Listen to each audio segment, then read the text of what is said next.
হযরত আলী রাদিয়াল্লাহু তাআলা আনহু ইবনে মাজাহ শরীফের হাদিসের মধ্যে আল্লাহর নবীর সাহাবী বলেন, আল্লাহর নবী বলেছেন, যখন মধ্য লাইলাতুন নিসফি মিন শাবান, যখন শাবানের মধ্যরাত আসে, ফাকুমু লাইলাহা, ওই রাত জেগে তোমরা ইবাদত বন্দেগী করবা।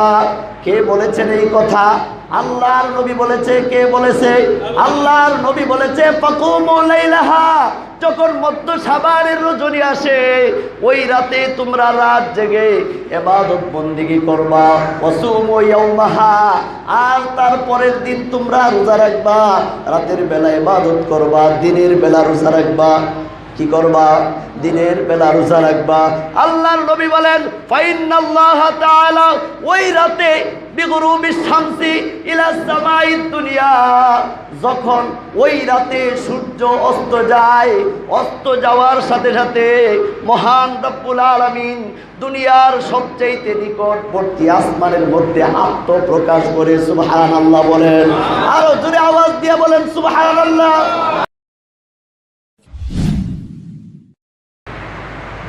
এই মধ্য শাবানের রাত নিয়ে অনেক বিভ্রান্তি হচ্ছে। একটা শ্রেণীর মানুষ এই মধ্য শাবানের বিরোধিতা আরম্ভ করছে। তারা এই মধ্য শাবানের রাতকে পাপের রাত, গুনার রাত বলে তারা আখ্যায়িত করতেছে। আপনারা কতটুকু শুনছেন আমি জানি না, কিন্তু আমি দেখছি যে অনেক মানুষ যে এই শাবান মাস, মানে তারা বলতেছে শবে বরাত বলতে কিছু নাই, শবে বরাত বলতে কিছু নাই। আজকে সারা দুনিয়ার যত মুসলমান আছে, সমস্ত মুসলমানদের আজকে দুর্দিন চলছে। কারণ বর্তমান সময়ে মুসলমানরা মজলুম হয়ে গেছে। মুসলমানরা নির্যাতনের শিকার। কিসের শিকার? নির্যাতনের শিকার। মুসলমানরা নির্যাতনের শিকার। কাদের দ্বারা?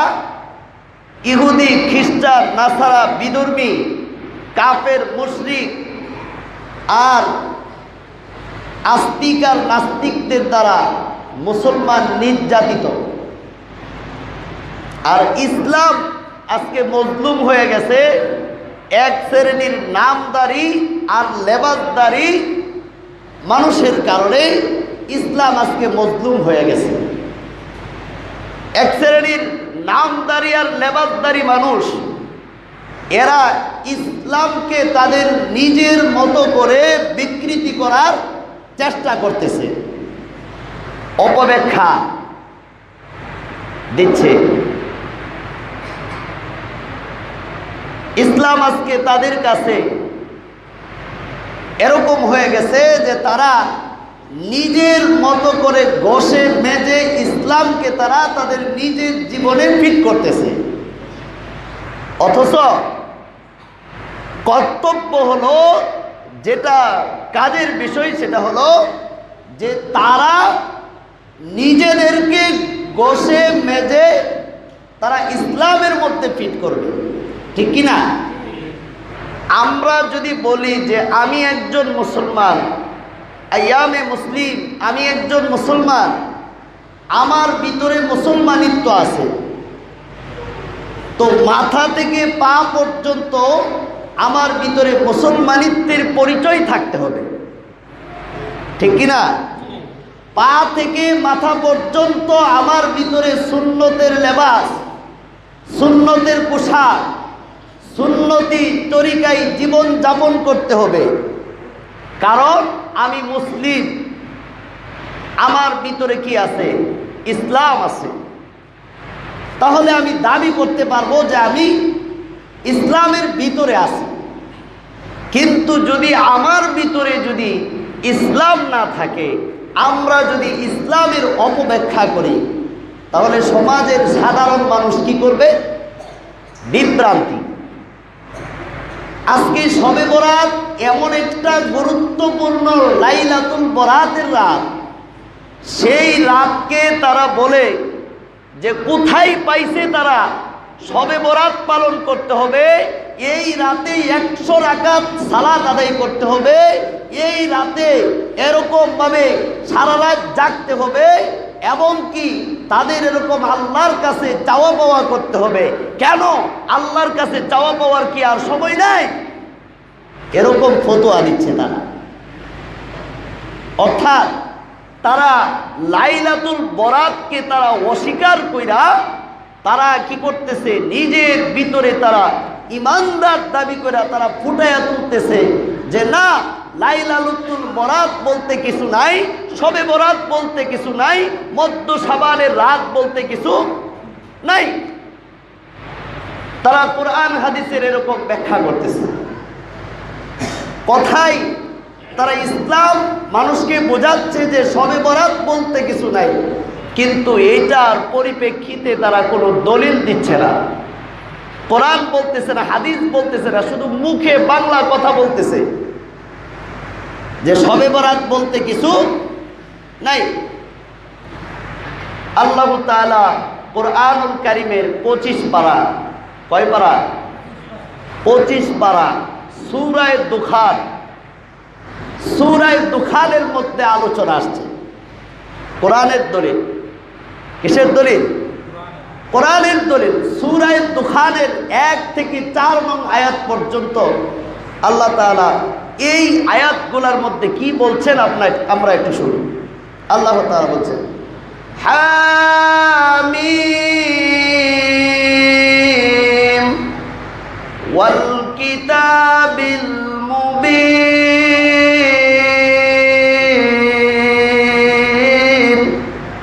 ইন্না আনজালনাহু ফি লাইলাতিন মুবারাকাতিন ইন্না কুন্না মুনজিরিন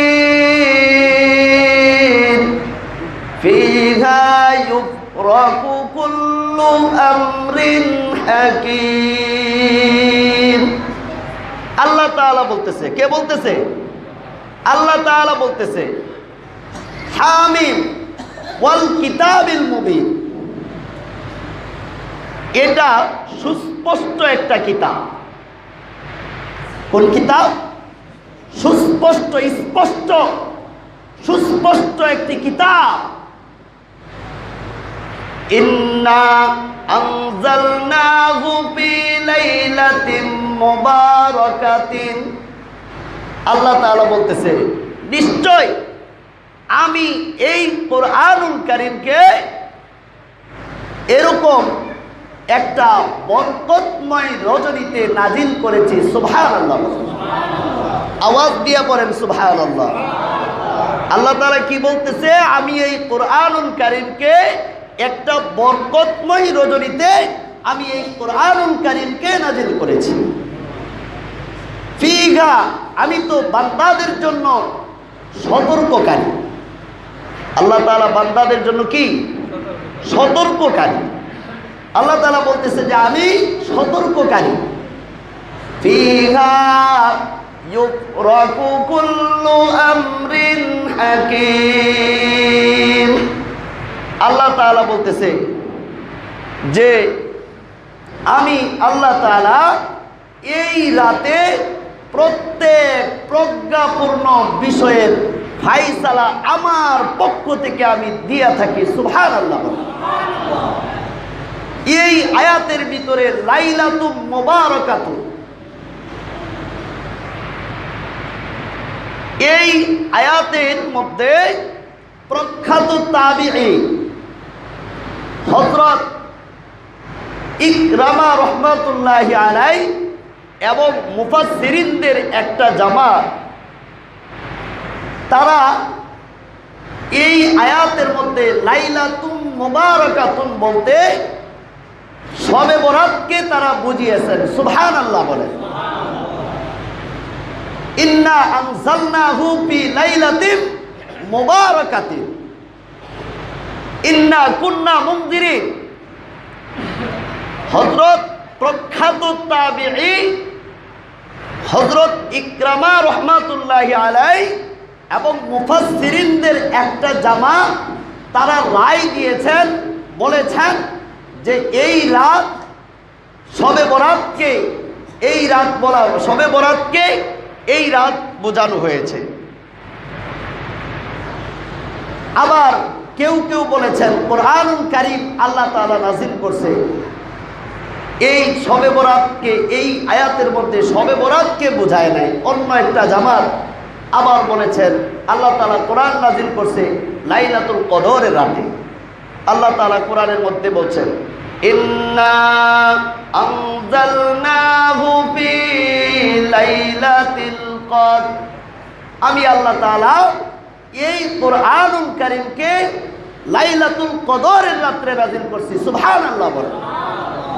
এখন আপনাকে আমাকে বুঝতে হবে যে যে বিষয়টা সেটা হলো আপনার একটা জিনিসের দুইটা দিক হয়, একটা হলো প্রস্তাবনা আর একটা হলো বাস্তবায়ন। আপনি প্রস্তাব করলে প্রস্তাবটা বাস্তবায়ন হতে পারে। তো কোন তাফসীর কারকরা মুফাসসিররা বলেছেন আল্লাহ তাআলা লাইলাতুল বরাতের রাত্রে এই কোরআনুল কারীমকে লৌহে মাহফুজ থেকে দুনিয়ার প্রথম আকাশ পর্যন্ত লাইলাতুল বরাতের রাত্রে আল্লাহ তাআলা অবতীর্ণ করেছেন। কিন্তু লাইলাতুল কদরের রাত্রে এই কোরআন নাজিল করা হয়েছে দীর্ঘ 23 বছর। সুবহানাল্লাহ বলেন। দীর্ঘ 23 বছর যাবত এই কোরআনুল কারীম আস্তে আস্তে করে নাজিল হয়েছে, কিন্তু আল্লাহ তাআলা কোরআন নাজিল করবে এটার প্রস্তাব হয়েছে কোন রাতে? লাইলাতুল বরাতের রাতে। হাদিস শরীফের মধ্যে কমপক্ষে 10 জন সাহাবী থেকে শবে বরাত সম্পর্কে হাদিস বর্ণিত আছে। সুবহানাল্লাহ বলেন। কয়জন সাহাবী? হযরত আলী রাদিয়াল্লাহু তাআলা আনহু শবে বরাত সম্পর্কে হাদিস বর্ণনা করেছেন। হযরত আয়েশা সিদ্দিকা রাদিয়াল্লাহু তাআলা আনহা থেকে শবে বরাত সম্পর্কে হাদিস বর্ণিত হয়েছে। আহলে সুফফার শ্রেষ্ঠ সাহাবী হযরতে আবু হুরায়রা রাদিয়াল্লাহু তাআলা আনহু লাইলাতুল বরাত সম্পর্কে হাদিস বর্ণনা করেছেন। হযরত আনাস ইবনে মালিক রাদিয়াল্লাহু তাআলা আনহু শবে বরাত সম্পর্কে হাদিস বর্ণনা করেছেন। হযরতে আবু মুসা আশআরী রাদিয়াল্লাহু তাআলা আনহু শবে বরাত অর্থাৎ লাইলাতুল বরাতের রজনী সম্পর্কে হাদিস বর্ণনা করেছেন। বাইহাকীতে শবে বরাত সম্পর্কে হাদিস এসেছে, ইবনে মাজাতে এসেছে, মিশকাত শরীফের মধ্যে এসেছে। চিল্লায় বলেন আল্লাহু আকবার। বলে শবে বরাত বলতে কিছু নাই, শবে বরাত পালন করা মানে পাপের কাজ। কিসের কাজ? পাপের কাজ। আল্লাহর নবীর কাছে আল্লাহর নবী যখন শাবান মাস আসতো, আল্লাহর নবী বিশ্ব নবী মুহাম্মদুর রাসূলুল্লাহ সাল্লাল্লাহু আলাইহি ওয়াসাল্লাম এই মাসে সবচেয়ে বেশি আল্লাহর নবী রোজা রাখতো। সুবহানাল্লাহ বলেন। মা আয়েশা সিদ্দিকা রাদিয়াল্লাহু তাআলা আনহা বলতেন, ইয়া রাসূলুল্লাহ, ইয়া হাবিবাল্লাহ, আপনি এই মাসে এত বেশি রোজা রাখেন কেন? আল্লাহর নবী বলতেন, ও আয়েশা, এই শাবান মাস যখন আসে আল্লাহ তাআলা মালাকুল মউত আজরাইলের কাছে আল্লাহ তাআলা একটা এরকম একটা লিস্ট দিয়া দেয়, তালিকা দিয়া দেয়। সুবহানাল্লাহ। এই তালিকার মধ্যে যাদের নাম থাকবে আল্লাহ তাআলা মালাকুল মউত আজরাইল আলাইহিস সালাতু সাল্লামকে ঘোষণা করে দেয়, এই তালিকার মধ্যে যাদের নাম থাকবে তুমি এই বছরের মধ্যে তাদের জান কবজ করে ফেলবা। আল্লাহর নবী হযরতে আয়েশা সিদ্দিকা রাদিয়াল্লাহু তাআলা আনহাকে বলেন, ও আয়েশা, যেই দিন আমার মৃত্যুর পরোয়ানা আজরাইল আলাইহিস সালাতু সাল্লামের কাছে দেওয়া হবে, ওই দিন ওই সময়টাই যেন আমি রোজাদার অবস্থায় থাকি। সুবহানাল্লাহ বলেন।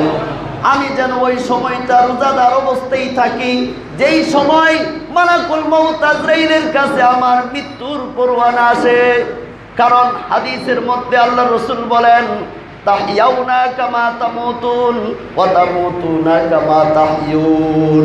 আল্লাহর নবী বলেন, তোমরা যে অবস্থায় মৃত্যুবরণ করবা কিয়ামতের ময়দানে ঠিক ওই অবস্থায় উঠবা। যে অবস্থায় তোমার মৃত্যু হবে ওই অবস্থায় কিয়ামতের ময়দানে উঠবে। আল্লাহর নবী বলেন, তুমি যেইভাবে দুনিয়াতে জীবন যাপন করবে ঠিক ওইভাবেই তোমার মৃত্যু হবে।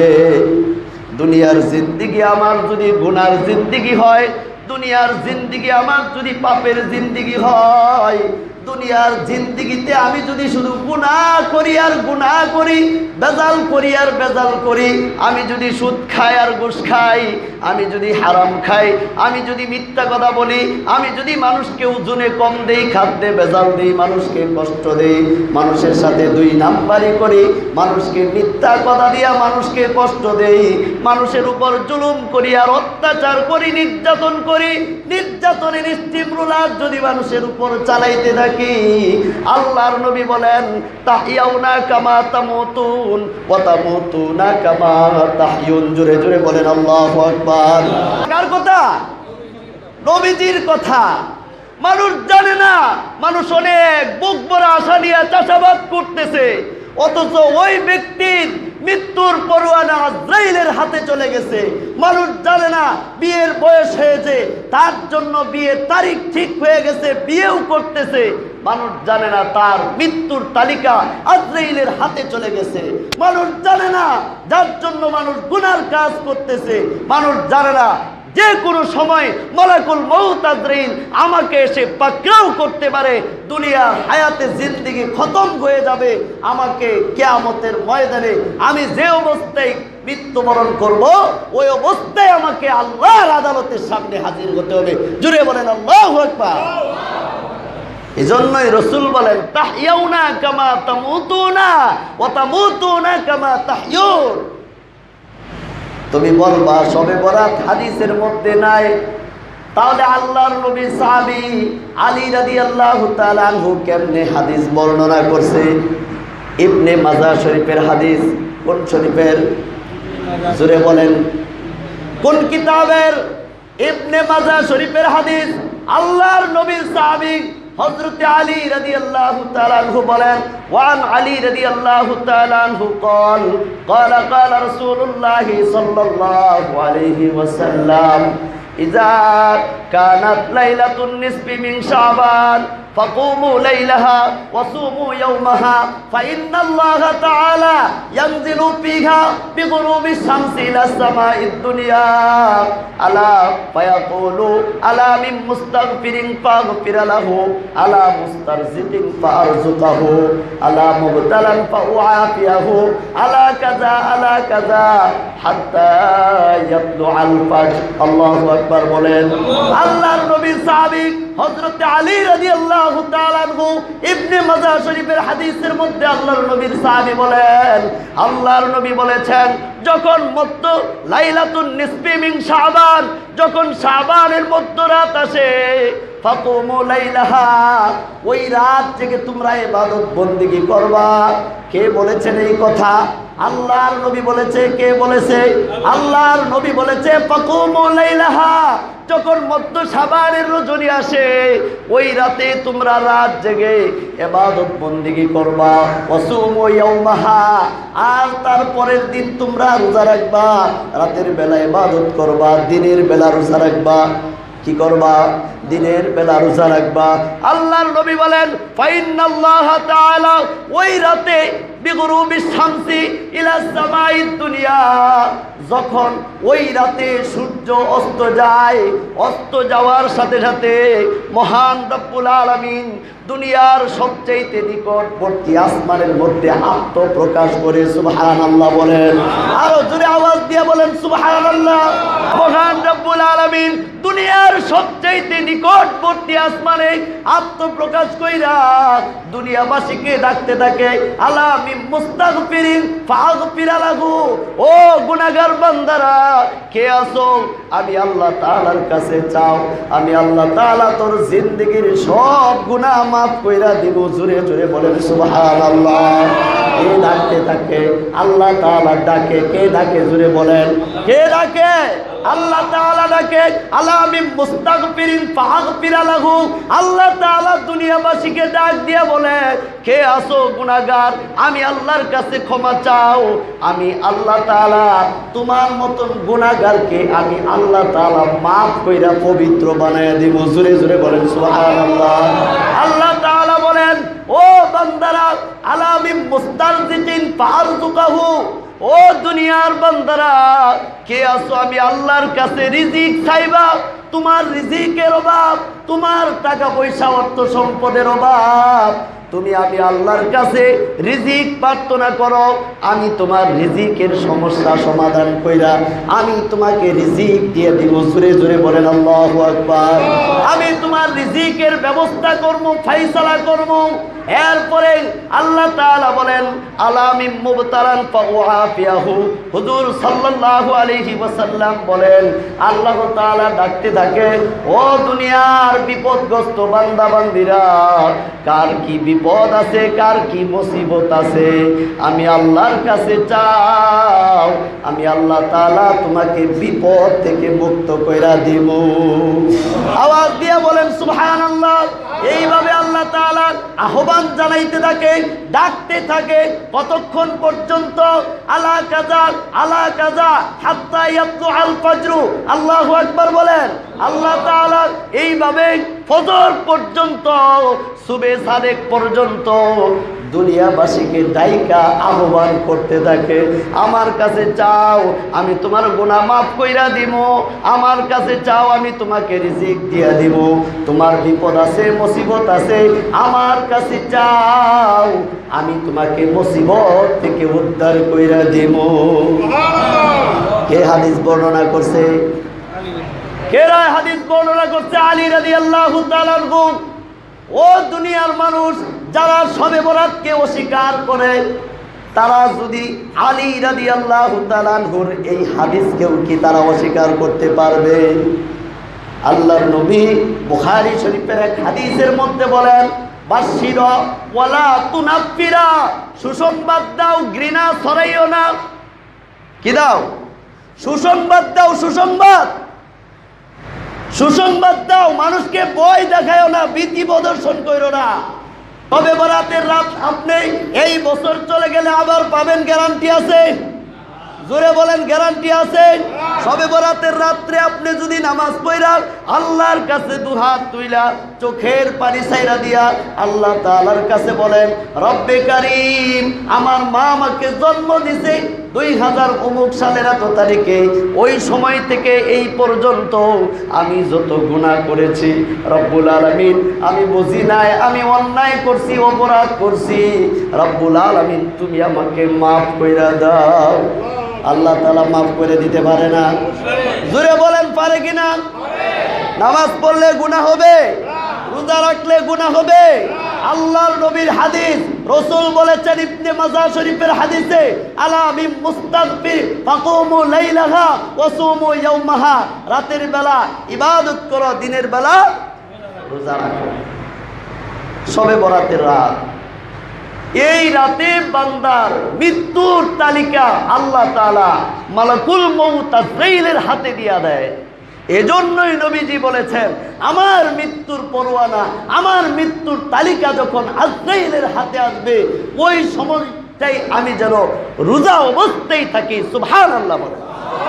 রোজা অবস্থায় থাকলে আমার আমল নামাটা যদি, আমার মৃত্যুর পরোয়ানাটা যদি রোজা অবস্থায় থাকে, কিয়ামতের ময়দানে রাসূল রোজাদার অবস্থায় কিয়ামতের ময়দানে উঠতে চায়। জোরে বলেন ঠিক কিনা? আয়েশা রাদিয়াল্লাহু তাআলা আনহা জিজ্ঞেস করছে, ওগো নবীজি, আপনি কেন এত বেশি রোজা রাখেন শাবান মাসে, অন্য মাসে তো এত বেশি রোজা রাখেন না?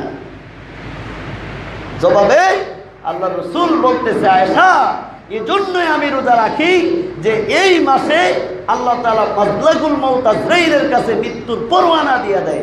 আমরা কি জানি আমাদের কারো জন্য কাপড়ের কাপড় রেডি হয়ে গেছে? আমরা কি জানি আমাদের জন্য মসজিদে চার পায়া খাটকি কার জন্য অপেক্ষা করতেছে? সুতরাং শবে বরাতে কেউ যদি নেক আমল করে, আমাদের নেক আমল না করে আমাদের কোনো আপত্তি নাই, কিন্তু যারা নেক আমল করবে তাদেরকে বাধা দেওয়ার মতো ক্ষমতা আমাদের নাই। সুতরাং যার খুশি, যে যত বেশি খুশি, যত রাকাত নামাজ পড়তে পারে পড়বে, আল্লাহর কাছে মাপ চাবে। আল্লাহ তাআলা রহমান, ইন্নাহু কানা তাওয়াবা। আল্লাহ তাআলা বলেন নিশ্চয় আমি আল্লাহ তাআলা তওবা কবুলকারী। সুবহানাল্লাহ বলেন। আল্লাহর কাছে তওবা করলে আল্লাহ তাআলা মাফ করে দিতে পারে কিনা? আল্লাহ তাআলা মাফ করে দিতে পারে। বাকি আলোচনা আমরা শবে বরাতের রাত্রে আমরা ইনশাআল্লাহ করব। আল্লাহ তাআলা সবাইকে বুঝার আমল করার তৌফিক দান করুক।